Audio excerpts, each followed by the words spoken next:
On va commencer pour vous détailler un lancement de produit qui a eu lieu en juin dernier sur l'assortiment des machines de grande capacité qui sont en particulier utilisées, que ce soit dans l'univers de la laverie, du pressing, du libre-service ou de la blanchisserie de manière plus générale. Et cette nouveauté produit, elle s'intitule tout simplement nouvelle génération de machines Benchmark. C'est une génération de machines qui avait été lancée déjà il y a 2 ans et qui a fait l'objet d'une complète refonte, en particulier au niveau des aspects ergonomiques et au niveau des aspects de consommation, pour pouvoir avoir des machines qui sont encore plus ajustées aux utilisations et aux besoins actuels du marché. Alors, les machines Benchmark, je vous le disais, c'est un relancement parce que la première génération de ces machines-là a été lancée en 2016 et elles avaient inauguré d'un positionnement à double niveau chez Miele, qui était totalement nouveau par rapport au positionnement historique de la marque, avec une gamme de produits appelée Performance, qui avait pour objectif de répondre à la plupart des besoins standards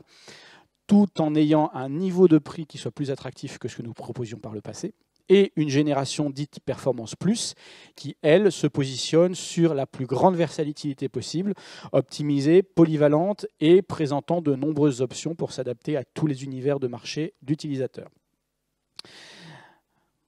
Je vais revenir juste quelques minutes sur ce qui fait l'historique de cette génération sur ces machines Benchmark. Elles ont présenté déjà une base solide avec des caractéristiques optimales. Alors le visuel que vous avez là correspond à l'ancienne génération et présentait déjà pas mal d'innovations et d'exclusivité propres à la marque, que ce soit le tambour en nid d'abeille qui existe depuis plusieurs années chez Miele, mais surtout une refonte complète de la structure de la cuve et de la position des résistances, qui permettait déjà d'obtenir des niveaux de consommation électrique parmi les plus basses sur le marché, et également un système innovant de suspension pour la cuve du tambour, avec un système de ressorts appelé Spring in Spring, donc en fait des ressorts enchevêtrés l'un dans l'autre, qui permettent de limiter au maximum les vibrations, en particulier quand on est sur la rampe d'accélération de l'essorage, ce qui fait qu'on est sur une machine qui, quand elle fonctionne même à plein régime,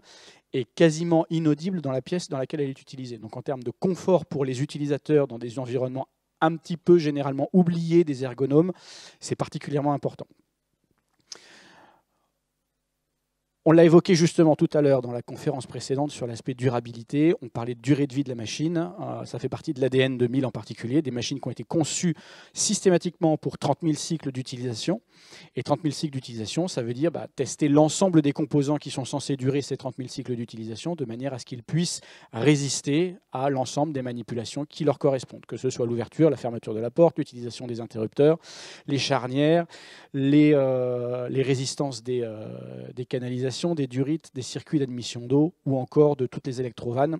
qui sont testées avec des niveaux d'exigence importants. On a la chance, Miele, d'avoir nos propres usines de fabrication, mais pas simplement d'assemblage de produits finis, c'est-à-dire qu'on conçoit un ensemble de composants sur toute la partie intégration verticale de la machine, les moteurs, les contrepoids, etc. Et on a aussi du coup la chance d'avoir des laboratoires d'essai internes à l'intérieur de nos usines pour tester la résistance des machines sur la durée de vie. Alors je vous ai parlé de l'historique. Pour rentrer un petit peu dans le vif du sujet, cette nouvelle génération de machines, elle peut paraître un petit peu anodine à regarder simplement,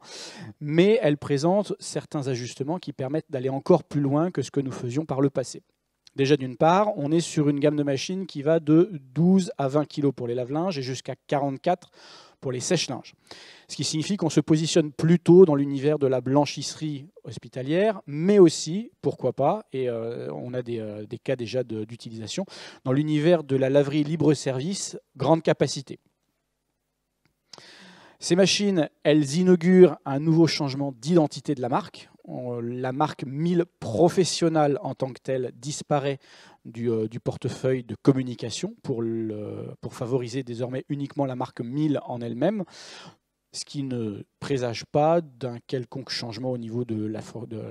l'organisation de l'entreprise. Nous restons une entité à part entière traitant spécifiquement des univers professionnels, mais la marque, en termes de communication, reprend son ADN d'origine, qui est l'ADN de la marque Miele, qui est, comme vous le savez sans doute, le nom de famille des fondateurs et toujours aujourd'hui actionnaires principaux de l'entreprise.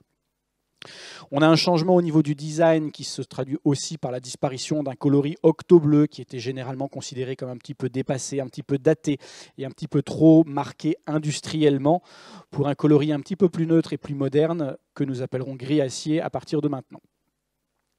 Cette nouvelle génération de machines, donc vous avez des lave-linges et des sèche-linges dans les deux familles de produits, Performance et Performance Plus, qui vont de la machine de 12 kg en Performance Plus jusqu'au lave-linge 20 kg en Performance et Performance Plus, et des sèche-linges qui vont jusqu'à 44 kg de capacité. Cette nouvelle génération de machines, elle s'articule autour de 3 promesses principales. Une promesse de performance, une promesse d'efficacité et une promesse de praticité. Au niveau de la performance, on va principalement parler de qualité et de longévité. Et cette qualité et cette longévité, elle se matérialise essentiellement, dans le cadre de cette nouvelle génération, par l'apparition d'un nouveau moteur, en particulier au niveau des sèche-linges, qui étaient jusqu'à présent un petit peu les parents pauvres de ces générations de machines-là.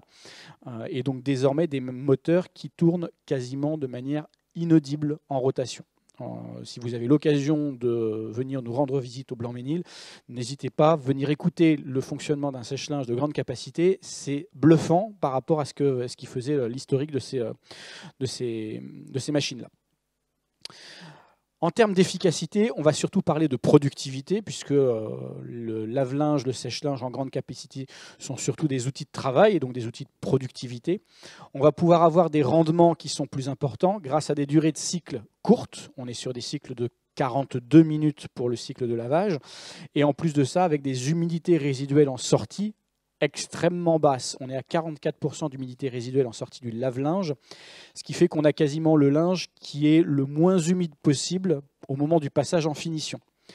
Et comme on le disait tout à l'heure justement dans la conférence précédente, le séchage est un point très important en termes de consommation énergétique dans les établissements, puisque c'est là qu'on va avoir le plus de puissance de chauffe pour évacuer l'humidité. L'idée, pour pouvoir avoir le plus d'économie possible sur cette partie-là, c'est d'avoir le moins d'humidité résiduelle en entrée. Et donc en ayant une humidité résiduelle à 44%, du coup on gagne du temps et donc de la consommation sur la partie de séchage.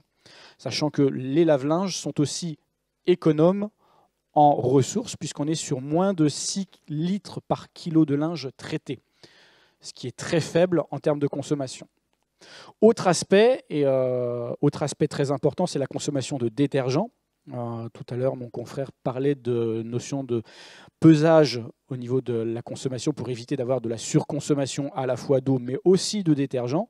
On a désormais une électronique qui pilote non seulement la colonne d'eau, donc le niveau de consommation d'eau en fonction du poids de linge effectivement chargé à l'intérieur de la machine, mais cette électronique pilote aussi désormais également la consommation de produits détergents et donc ne va activer les pompes doseuses que sur la quantité nécessaire pour le bon fonctionnement de la machine et pas en fonction de la capacité maximale qui serait celle de l'appareil. Troisième élément, une innovation qui, elle, concerne les sèche-linges en particulier. Vous entendrez que je parle beaucoup de sèche-linges parce que c'est vraiment un facteur sur lequel on avait beaucoup de travail à effectuer sur les niveaux de consommation énergétique. C'est l'apparition d'un nouveau système de gestion du flux d'air à l'intérieur du sèche-linge de manière à réduire le temps de cycle et donc la consommation. Cette réduction du temps de cycle, elle se manifeste en fait par l'apparition d'un composant qu'on va voir s'animer ici, qui est un clapet installé ici en partie basse et qui va être piloté électroniquement par la machine et qui va fermer ou ouvrir ce clapet pour avoir soit de l'air recyclé à l'intérieur du tambour, soit de l'air évacué vers la gaine d'évacuation. Et ce qui permet de gagner 10% du temps de cycle en fonctionnement et donc du coup autant de consommation énergétique, puisqu'on va réutiliser la chaleur générée par le linge à l'intérieur au maximum et ensuite passer en évacuation maximale.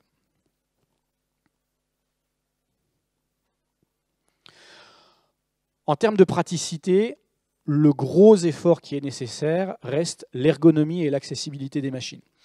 On a déjà fait, il y a 2 ans de ça, une grosse évolution sur nos machines de petite capacité qui sont typiquement utilisées en laverie résidentielle ou urbaine avec un bandeau de commande qui est l'équivalent de celui que vous voyez ici sur les grandes capacités. Et le gros avantage qu'il apportait, ce nouveau bandeau de commande, c'était le côté 100% tactile. On est sur les mêmes fonctionnalités que sur les smartphones, avec les possibilités de swiper entre les écrans, de naviguer directement, d'avoir des animations didactique pour aider l'utilisateur dans son utilisation de la machine, mais on est aussi sur une commande qui permet directement, via un petit bouton clairement identifié sur le côté, qui représente en fait des petits drapeaux, de changer la langue dans laquelle la machine vous parle à n'importe quel moment de son utilisation. Ce qui permet en particulier dans des zones touristiques d'avoir une laverie libre-service dont vous n'avez pas besoin d'avoir des panneaux explicatifs dans 25 langues différentes, puisque la machine, l'utilisateur peut simplement choisir la langue dans laquelle il a besoin que la machine lui explique comment travailler. C'est particulièrement utile également dans les univers dans lesquels vous pouvez avoir des populations saisonnières. Je pense en particulier à l'univers de la restauration rapide, mais il y en a d'autres dans lesquels cela peut avoir un aspect tout particulier. Et cette commande-là, on l'a désormais également incluse dans les modèles de grande capacité, qui cette fois-ci peuvent être utilisés dans les blanchisseries hôtelières particulièrement, où là on peut avoir également du personnel saisonnier polyglotte qui peut se présenter. Autre aspect, et encore une fois un aspect qu'on évoquait tout à l'heure dans la conférence précédente, qui est la notion de connectivité. Les machines sont toutes prêtes pour le futur en quelque sorte, puisqu'elles sont toutes équipées de connectiques Wi-Fi, et elles peuvent également être étendues avec une connectivité RJ45 pour des mises en réseau interne, mais elles sont également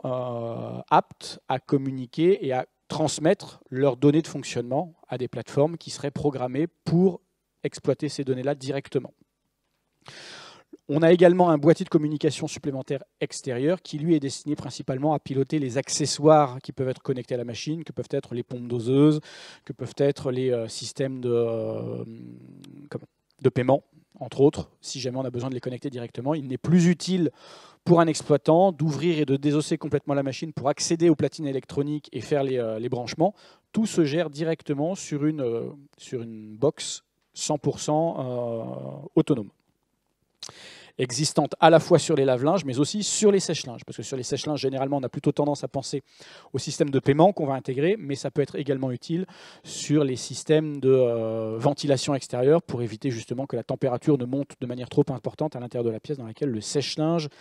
est utilisé. J'en terminerai juste avec cette petite vidéo de présentation de la gamme